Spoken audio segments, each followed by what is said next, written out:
was three Right. sizes bigger by the time I went home for Christmas break. But the aha moment, the thing you're asking me about, or this click, was when I got home for Christmas break and my mom's eyes were as big as golf balls.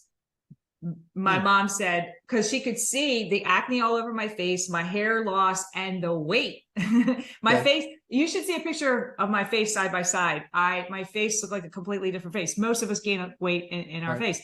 And she just went, she literally said, what happened to you? That's exactly the words out of her mouth, was what happened to you. Okay. And I was like, what do you mean? And she said, well, you gained some weight. I'm like, yeah, I did. You know, and I was kind of mad that she said that because I was hurt. I was like, I'm home for Christmas. Don't you love me? Like, who cares if I have this weight on? Right. So it was listen, college, those first 2 years when my life was, like I said, I'm lucky to be alive. God protected me. But my brain compartmentalized when I was in Huntington, West Virginia at Marshall University. My brain was in a different zone. When I went home for any kind of a break, that was reality. And I was raised with a very good foundation. I was raised by amazing people. I knew the difference between right and wrong. So even when I was in this unrealistic, doing all this stupid stuff, I still was being tapped by God everywhere saying, you know, this is not the right thing, but you do it anyway. So my question was, I guess I kind of went off track a little bit. You see the weight problems, weight issues. You don't really address it. It's still hankering. Did you carry this over into your marriage? That same problem, did it transfer over to your first marriage after college? Okay, so well, yes and no. Yes. I didn't have still the whole 30 pounds of it, but I still had a big chunk of it still on my body. But then as I got married, and I'm married, and like I said, the next like 16 years of my adult life, even into my second marriage, last marriage, I like to call it my last. Done after this. You better clean that up. I'm going girls or cats if this doesn't work out, right? I just wavered. I was like, okay, I feel like crap. I look like crap. I need to get healthy. And I would start to do the things. And I honestly, because I only had that like 10 or 15 pounds to lose, I mean, I'm just going to be real with you.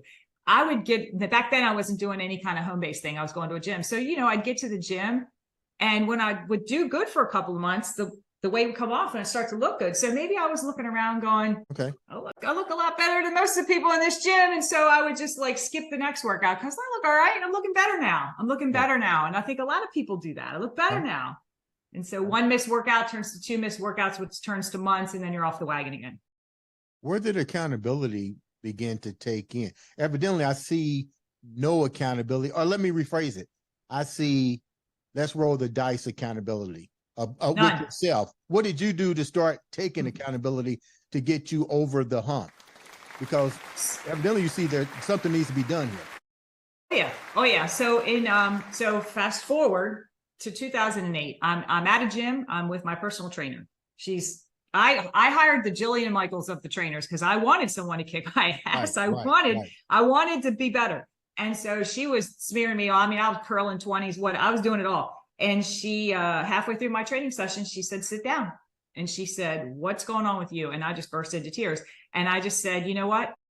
At that point, I was still 33% body fat, about 10 to 15 pounds overweight. And I said, you know what? I'm so freaking sick and tired. I was getting ready to go to, my husband and I would spend the 4th of July weekend, we would spend with like 30 to 40 other couples on the beach at this big boat racing thing. And I knew I was going to be in a bathing suit that whole weekend. And once again, I wasn't feeling my best. And I just said, I'm so sick. Why can't I figure this out like everybody else?